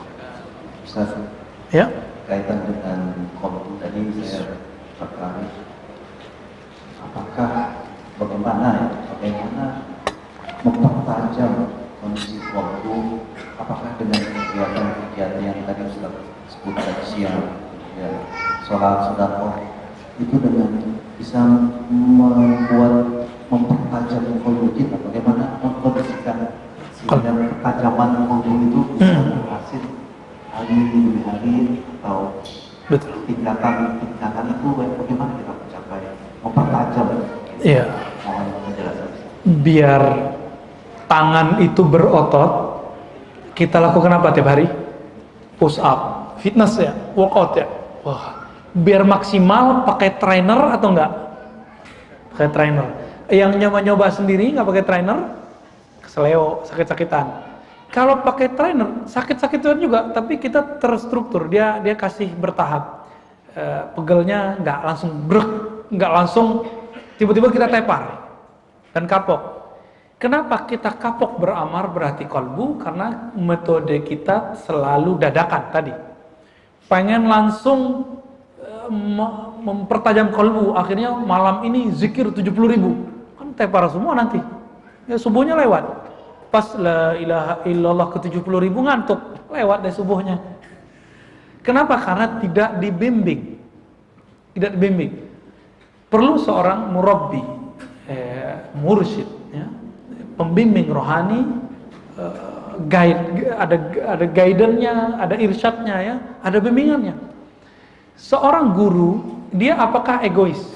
Enggak. Guru itu bahagia kalau muridnya dapat sesuatu. Maka saya melihat yang bertindak seperti orang tua padahal tidak pernah melahirkannya itu guru. Guru itu enggak bahagia kalau muridnya belum paham. Guru zikir tidak bahagia kalau muridnya enggak nyaman zikir. Enggak bisa mempertajam kolbunya, dan kolbunya tetap saja gelap. Maka carilah seorang guru, itu pertama. Kalau sudah ketemu guru yang tepat, apapun yang dia latihkan di rumah. Karena guru ini mirip dengan dokter, resep-resep dia harus dikonsumsi di rumah. Dia bilang lakukan sekian kali. Kenapa? Karena itu sudah paten. Dia sudah mencoba untuk banyak orang dan itu berhasil. Lalu kita coba, pasti berhasil. Beda kalau kita belajar zikir kepada orang yang tidak punya ijazah zikir. Jadi zikir itu ada ijazahnya. Masa dokter aja ada ijazahnya, hadis arba'in aja ada ijazahnya, untuk ngajar zikir masa nggak ada ijazah? Ada ijazahnya. Saya dapat ijazah dari guru saya dapat ijazah dari gurunya. Teman saya yang mengajarkan zikir dapat ijazah dari gurunya dan ijazahnya ditulis. Aku ijazahkan si fulan untuk memberi bimbingan zikir. Ada, Pak. Kalau kami harus ditulis. Kalau enggak nanti ngaku-ngaku. Ya, sensitif sekali. Namun untuk ijazah hadis orang bisa aja pakai lisan. Cukup muridnya yang tulis, hanya minta tanda tangan aja. Ya. Kalaupun kita yang tulis lalu kemudian tanda tangan dan stempel dia. Tapi jangan tertipu dengan kertas itu. Yang inti kan sebenarnya kolbunya. Orang ada kolektor ijazah tapi kolbunya nggak beres. Ya, kolektor ijazah dan sanad. Maka teman saya ada yang nyeletuk di Tebet sana ya, orang anak muda, bukan anak muda ya, di atas saya sedikit umurnya, Gus Nafis namanya, yang punya ada zawiyah, namanya zawiyah Raudhah di Tebet. Kalimatnya sangat ngena sekali. Apa kata dia? Untuk apa banyak ijazah dan sanad tapi nggak kepake? Nggak kepake maksudnya apa? Nggak ngajar, nggak membimbing. Ada kan orang baca Qur'annya bagus tapi nggak bisa ngajar. Profesor kalau di kelas, kayak singa, ya, semuanya tunduk ke dia. Tapi kalau suruh khutbah di sini, kenapa? Karena dia nggak dapat ijazah di podium. Kita dulu supaya bisa ceramah dapat izin dari guru walaupun nggak ditulis. Guru kita bilang, Rozi, kamu berangkat. Tanggal sekian kamu ke sana. Saya nganggap ini ijazah dakwah. Guru kita sudah mengizinkan kita berdakwah. Zikir juga gitu. Ya, masyaikh yang punya ijazah, punya sanad nyambung kepada Rasulullah, cari guru ini. Dokter, bolehkah orang yang belum tamat kedokteran buat praktek? Kalau dia berpraktek bisa jadi benar, tapi hasilnya tidak benar. Kenapa? Orang nggak percaya sama dia. Bisakah orang yang cuma baca buku 1000 kedokteran lalu kemudian menjadi dokter? Bisa. Ternyata teman-teman dokter itu ada materi di kelas, ada di lab, ada koas. 5 tahun baru jadi sumpah dokter. Itu baru penyakit fisik. Bagaimana dengan penyakit kolbu? Bisakah cuma dipelajari sesaat lalu dapat ijazah? Enggak. Maka dokter muda beda hasilnya dengan dokter tua. Kalau dia sama-sama serius ya, ini dokter mudanya serius, dokter tuanya serius. Orang lebih trust mana? Yang tua, kenapa? Jam terbangnya luar biasa. Tapi ada dukun alternatif nggak berijazah. Banyak nyembuhin orang, tapi kita kurang percaya. Kita lebih memilih datang ke dokter muda. Kenapa? Si dokter udah koas, udah dapat sumpah, sudah dapat ijazah. Nah itu. Maka Imam Ibnu Barak mengatakan as-saghir man la syekha lahu. Orang yang cilik itu yang nggak punya guru. Yang punya guru kabir. Maka sahabat-sahabat Nabi masih muda-muda dikirim jadi guru. Ali bin Abi Thalib masih muda dikirim jadi guru ke Yaman. Dan boleh mentalkin zikir, boleh mengajarkan la ilaha illallah, boleh mengajarkan semuanya. Maka teman-teman, majelis kita nanti jangan hanya kajian, tapi ada majelis zikirnya sekitar 15 menit. Bid'ah Ustaz, ya sudah. Ya, mulai ada majelis zikir. Kita kasih rotibul haddad misalnya, atau wirid maksurat dari Imam Fulan yang dikumpulkan dari zikir Nabi. Ketika mau zikir, amalkan dulu itu, baru nanti ngaji. Atau ditutup zikir kajiannya dengan zikir. 15 menit cukup kok, 10 menit selesai kok. Kenapa kita merasa itu lama? Karena belum tahu cara menikmatinya. Gitu. Jadi nanti perlu dipikirkan ya, Bang Jimmy, biar kajiannya tidak hanya ngasah otak, tapi juga ngasah kalbu. Ya. Kira-kira begitu. Jadi cari guru dan amalkan apa yang dia sarankan. Gitu. Fadhal.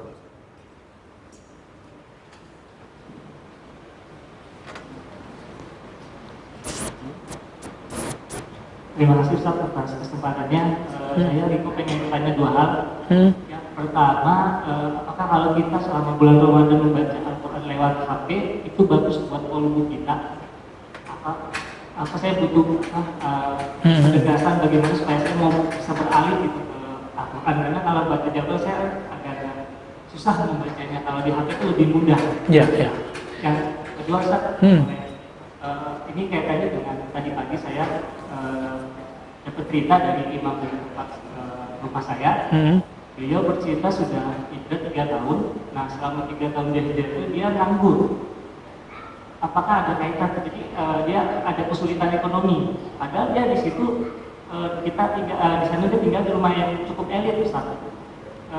Dia sudah 2 tahun tidak bayar cicilannya karena dia nggak mau riba itu. Nah, sehingga ya pokoknya pas dia 3 tahun hijrah itu dia 3 tahun itu nganggur. Apakah ada kaitan hijrah itu akan ada penyusutan ekonomi? Masya Allah. Ini problem besar sekarang gerakan kita, gerakan hijrah. Ya. Pertama tentang apa tadi saya kok lupa. Bacaan Quran. Oh iya, bacaan Quran lewat HP, ya, lewat handphone. Kita tidak ada urusan dengan alat, tools itu nggak ada urusan. Yang urusannya adalah adab. Adab baca Qurannya apa? Berwudu aja, sudah cukup. Cukup itu sebagai adab, maka Quran dari mana saja bisa kita ambil.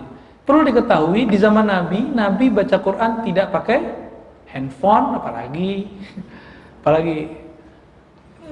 mushaf. Nabi baca Qurannya langsung dari dadanya. Ya, maka membaca ada dua, membaca bin nazar, memandang teks.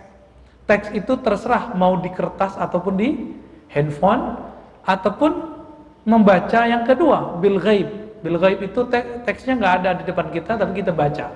Nah, ini yang dipakai oleh para hufaz. Di sini ada majelis khatam nih ya. Pas khatam kan dia nggak pakai teks, disebut dengan khatam bil ghaib, qiraah bil ghaib.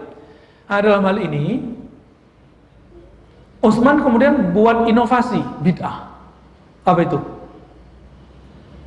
Membuat mushaf diduplikasi menjadi 6 mushaf dan dikirim ke 5 penjuru, 1 buat dia. Itu Utsman. Maka Utsman lah yang pertama kali menganjurkan membaca pakai teks. Dan Utsman mengatakan membaca hafalan tidak lebih afdal daripada membaca pakai teks. Jadi membaca pakai teks, pakai kertas, pakai mushaf, itu nggak masalah. Mushaf itu bahasa Arab artinya lembaran. Lembaran itu sekarang ada lembaran hard copy, ada soft copy. Maka yang di sini bisa berlembar nggak dia? Bisa, tapi soft. Jadi tetap boleh, tetap afdal. Ya, dulu kita bawa mushaf kemana-mana, di bus, di angkot, di MRT sekarang ya. Malu kita bawa, takut disebut sok ikhlas, sok soleh ya. Malu disebut soleh. Akhirnya kita nggak berani bawa. Sekarang sudah ada di sini. Kalau saya seringnya baca hadis di manapun, jadi di sini ada aplikasi hadis lebih dari 4 aplikasi. Saya main bolak-balik aja udah. Jadi ceramah nggak usah bawa kitab hadis, tapi kalau kitab salim hadis harus saya bawa. Jadi membaca di sini, membaca di sana, pahalanya sama. Bedanya adalah nanti kalau kajian, afdolnya memang buka Al-Quran. Nah, itu memang beda kalau afdolnya. Yang kedua mengenai hijrah. Jadi pertanyaannya ini problem mengalami kesulitan ekonomi. Ternyata pas kita usut-usut, dengar, oh hijrahnya agak beda dengan hijrah yang kita maksud. Hijrahnya ternyata berhijrah dari bank ke anti bank. Gitu ya. Teman-teman semua, bedakan bank dengan riba. Riba itu haram. Yang bilang riba itu tidak haram, kafir. Kenapa? Ayatnya jelas. Ahallallahu al-bai'a wa harramar riba. Allah halalkan transaksi jual beli, barter.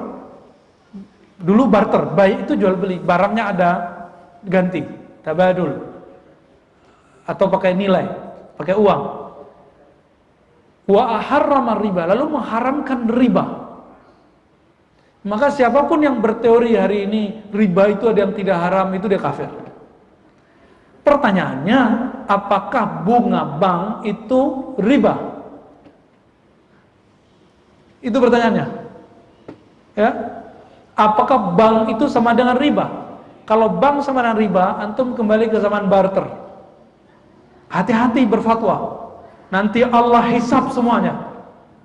Berfatwa itu memikirkan banyak hal, nggak hanya masalah teks, nggak hanya masalah definisi, tapi lebih dari itu ada konteks di belakangnya, ada maslahat di belakangnya. Riba samakah dengan bank? Coba jawab dulu. Iya apa? Sama. Iya atau tidak? Yang bilang iya, maka otomatis buang semua yang berkaitan dengan bank. Pertanyaan, masih nyimpan kartu nggak? Masih punya fulus nggak? Itu ustadz-ustadz yang mengharamkan bank. Setelah kajian dia dikasih fulus, honor. Itu fulus dari mana? Dari bank atau dari alam gaib? Atau tiba-tiba turun dari mimbar? Yang mana? Dia nggak mikir apa yang dia ambil, yang dia makan, honor dia bekerja, dia belanja ini dan itu semuanya pakai bank. Mengharamkan bank itu efeknya luar biasa. Makanya ulama kita, ulama MUI itu sudah melakukan kajian panjang. Ini saya kasih dua contoh lembaga fatwa yang sangat kita hormati. Pertama MUI Indonesia, yang kedua Darul Ifta Mesir. Mesir dulu karena Mesir lebih dulu. Darul Ifta tahun 83 mengeluarkan fatwa, atau 82 ya, fatwa bahwa bank haram sama dengan riba. Alasannya sederhana, kullu qardin jarra naf'an fahuwa riba. Setiap transaksi pinjam meminjam, transaksi apapun yang ada tambahannya riba, maka semua jadi dianggap haram.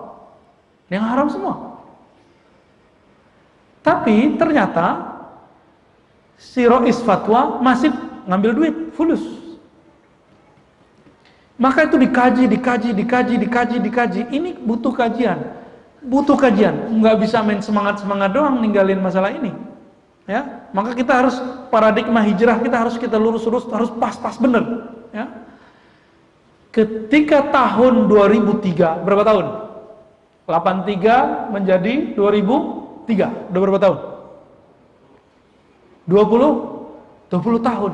Muncul kajian baru bahwa bank itu beda dengan riba.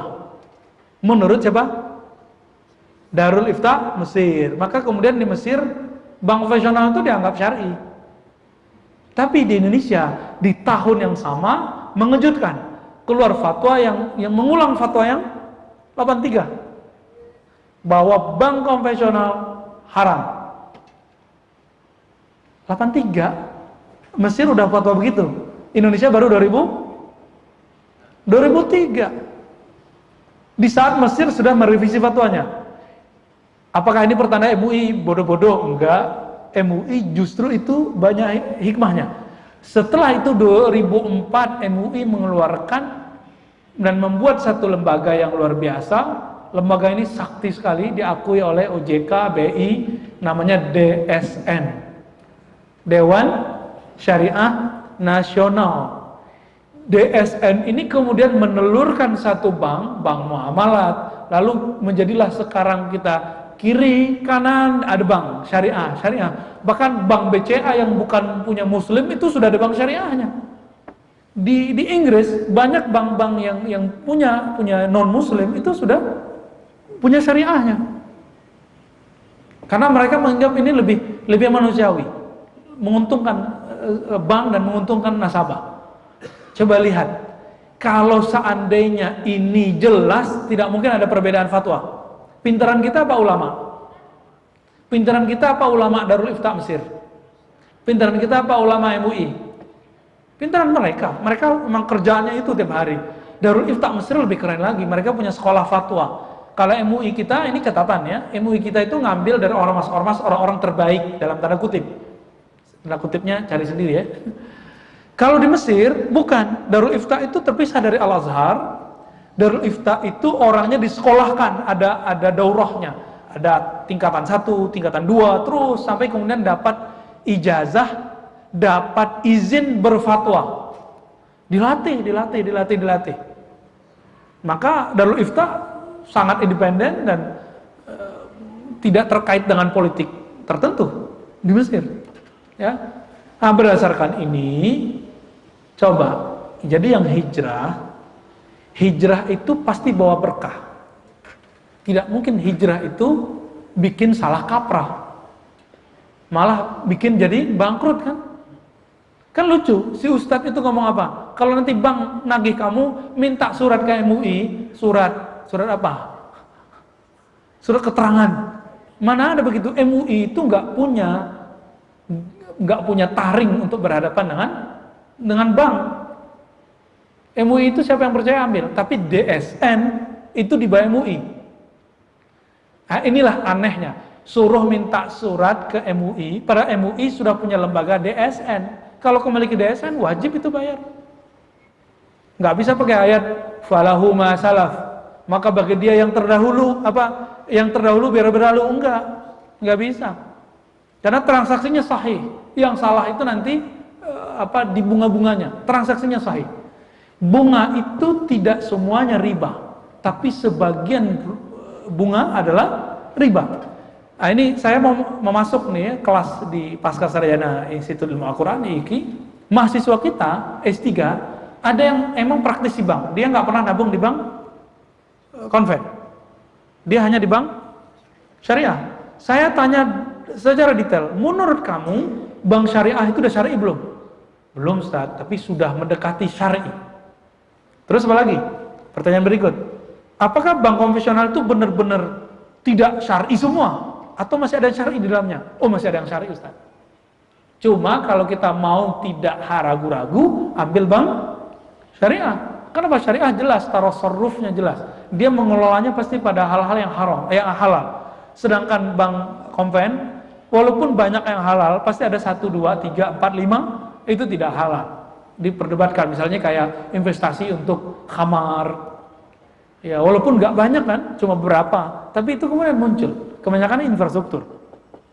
Atas dasar ini, sahabat melakukan Allah, hijrah ini ternyata juga banyak macamnya, ya, banyak definisinya. Maka saya mengajak, mari hijrah yang positif. Hijrah yang membuat kita tidak kehilangan kerja.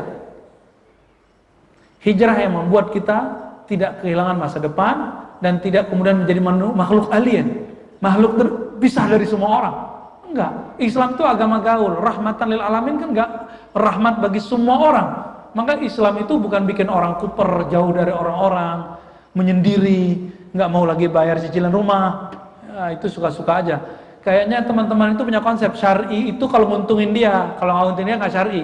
Maka teman-teman yang sekarang anti riba, jangankan bank konvensional, bank syariah aja diharamkan, ya kan? Bank syariah aja diharamkan. Saya rasa hijrah yang begitu tidak positif.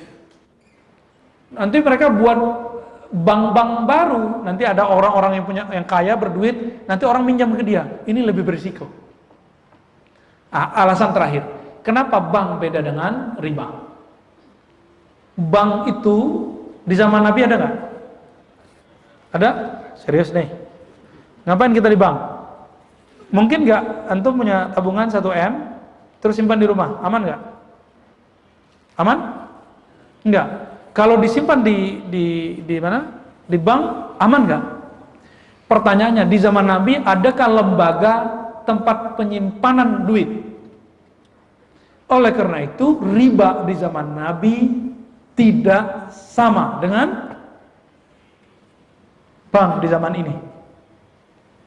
Karena bank itu, coba lihat di situs-situs resmi bank itu adalah lembaga perantara antara orang yang berduit, yang punya tabungan, investor, dengan orang yang meminjam.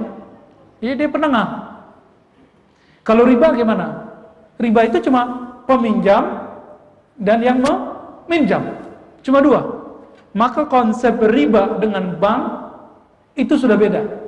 Tapi kita harus akui ada beberapa transaksi yang mendekati ribawi di dalam bank konvensional. Bahkan di bank syar'i itu bisa dibedakan. Namun sampai hari ini kan tidak ada kata sepakat. Ulama kita sepakat bahwa riba adalah haram, tapi tidak ada kesepakatan mengenai bank adalah haram. Saran saya sederhana, ambil yang sudah ada ulamanya. Mana? Bank syariah. Udah mulai hijrah deh.